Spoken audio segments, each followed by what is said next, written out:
দেখো গাইস, আমার মেয়ে এখন গরুটাকে দেখে জড়সড় হয়ে গেছে। সাথে আমাদের বাড়ির, দেখো বাড়ির অতিথিরা, এই যে অতিথি দুজন বসে আছে।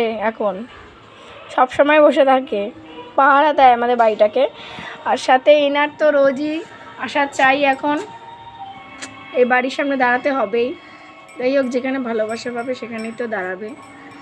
আর এখানে এনাকে দেখো, ওই দেখো কি করছে, ভয় পেয়ে গেছে, ভয় পেয়ে গেছে। সারাক্ষণ দাঁড়িয়ে থাকবে, দুই বাদর সারাক্ষণ দাঁড়িয়ে থাকবে। আমার মেয়েকে দেখো, উঁচু হয়ে গ্রিল ধরে খাম্বাটাকে কীভাবে দেখবে।